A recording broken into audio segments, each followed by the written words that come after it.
Tapi sebelum bertanya, kan kira-kira ini sudah geopolitik udah mulai mereda. Trump kemarin Ya, bilang bahwa yang pegang Federal Reserve itu orang goblok. ya Menurut dia emang harusnya sekarang interest rate di 1%. goblok Tapi dari dulu kayaknya. mungkin kali ya. Tapi Yes. kalau interest rate 1%, bro, wah kita aset itu naik semua kali, terbang gitu tuh. Makanya. Jadi teman-teman buat yang nggak paham ya, kalau suku bunga tuh turun, risk aset, kadang kan cash lu jadi 1% basically. Yes. Kalau cash lu turun, aset seperti saham, seperti kripto, waduh itu melambungnya ke bulan, Bener. bro. Plus juga ya Kayak tapi didorong sama semua Trump aset gitu. turunan. Iya, semua aset turunan Yes. terbang. Gimana menurut lu? Kalau kita lihat sekarang ya, mungkin kita coba lihat dari SPX dulu kali, bro ya. Yap. Kita coba share ke teman-teman Oke. view kita secara teknikal di SPX itu bagaimana? Technical SPX ya, kita ngomong 13 jam lagi kita dapat yang namanya monthly close, bro. Kalau kita emang berhasil close ya nanti malam di atas range 6.000, ya SPX dalam fase yang namanya price discovery. Ya, Kita tahu bahwa pasar saham US ini kayak unstoppable. Orang mungkin bisa ya betting beberapa koreksi ya. Kemarin ketika tarif ya 20%, tapi in the long run indeks itu naik.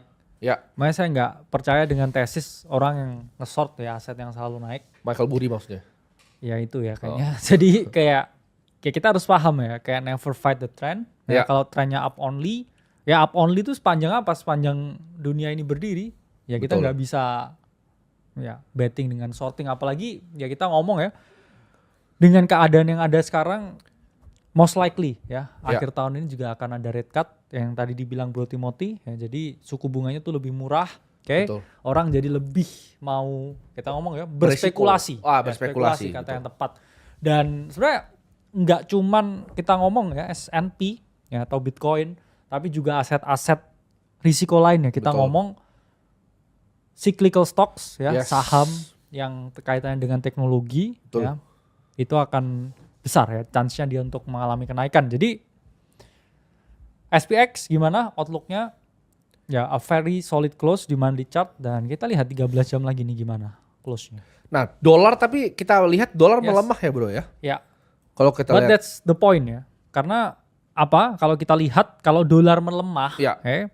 it means uangnya itu akan mengalir. Yes. Karena teman-teman harus paham ya dengan chart di XY ini, melemah dia tuh. yes, melemah itu dalam arti kan berarti orang menjual dolar. Ya, betul. Menjual dolar untuk apa? Untuk membeli aset.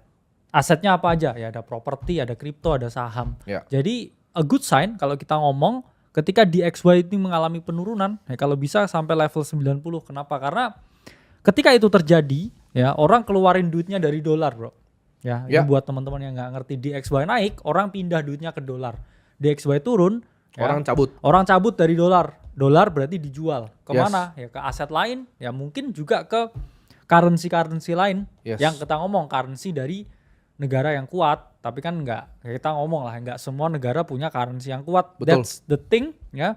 Kalau teman-teman mau perhatikan, jadi kalian harus paham, oke? DXY dalam fase penurunan, S&P 500 making new all time high dan ya aset lain chances gede Betul. untuk mengalami kenaikan. Jadi kita kalau lihat sekarang orang mulai optimis ya, bro ya, di market. Yes. Mungkin kita bisa lihat market Indonesia juga, bro ya. Ya, Di komposit itu seperti apa sekarang? oke. Coba kita mungkin lihat. IHSG-nya Indonesia. Oke. Nah, kita lihat ya. Ini gambarannya sebenarnya teman-teman udah kita gambar Ya. dari live 4 bulan yang lalu ya.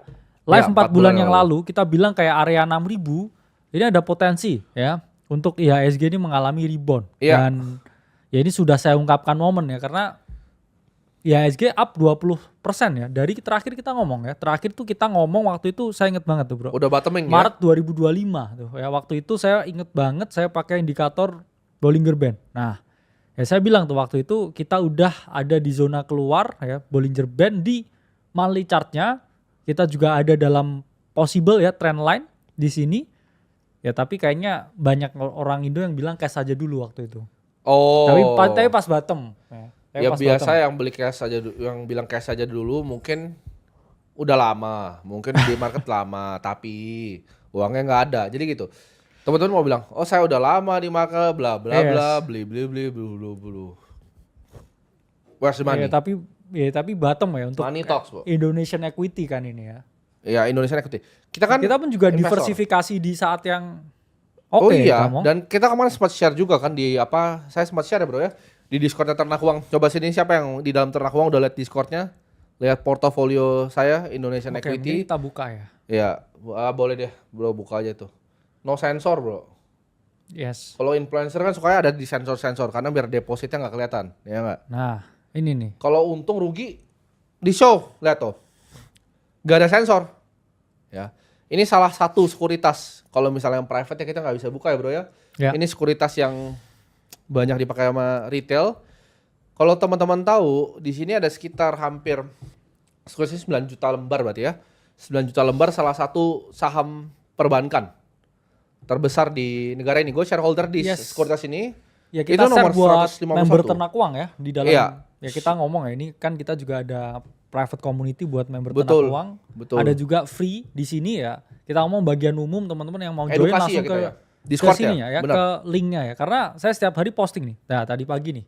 Saya posting ini cara melakukan budgeting Ya, ke teman-teman ya. Terus kemarin saya posting membuat tujuan finansial. Yes. Ya, kemarinnya juga saya posting cara menerapkan persoalan yang finance yang baik dan benar. Jadi betul. memang kita multi aset investor ya kita ngomong. Ya, Betul. kita punya exposure ke banyak sekali aset ya, you name it lah, kripto semuanya. Tapi core dasarnya itu memang di fundamental tentang financial. Ya. Betul, betul. Jadi Dan ya kita bahas semuanya. teman-teman banyak yang nanya, apakah gua masih besar di aset kripto? Jawabannya masih, tapi itu kan gua. Ya, Yes. show ini adalah show yang kita mau edukasi orang secara luas. Karena nggak Iya. semua orang punya preferensi risiko seperti gua dan Bro Benar. Kakak. Tapi apakah kita ada aset di luar kripto? Ya tentu saja ada gitu. Gua cover misalnya Indonesian Equity dari 2015 teman-teman. Ya, teman-teman tanya 900 saham yang listed di bursa, mungkin gue bisa jawab semuanya Ya. satu persatu. Karena itu pekerjaan gue dulu. Ya, gue analisa dari semua, dari perbankan, konsumer. Gue tanya gue apapun sahamnya gue bisa jawab. Gak cuma di Indonesia bro, di luar negeri Ya. juga. Kayak kemarin telepon, kasih tau saham apa, gue tahu CEO-nya langsung siapa. Karena itu tugas seorang investor. Nah kita paham banget, nggak semua orang tuh investor profesional bro. Setuju? Nggak semua orang kayak punya pengetahuan, knowledge base, Benar. punya pengalaman juga di industrinya. Jadi ya kalau kalian mau belajar silahkan. Kita juga kasih ya portofolio yang kita lakukan tuh Iya. apanya. Tadi kan cuma ditunjukin angkanya, tapi apanya ya. Kita kasih riset juga bro, risetnya kelas. Kalau kalian tahu sell side sekuritas di luar negeri, kita kasih risetnya juga apa yang kita kerjakan. Jadi teman-teman bisa dapat gambaran.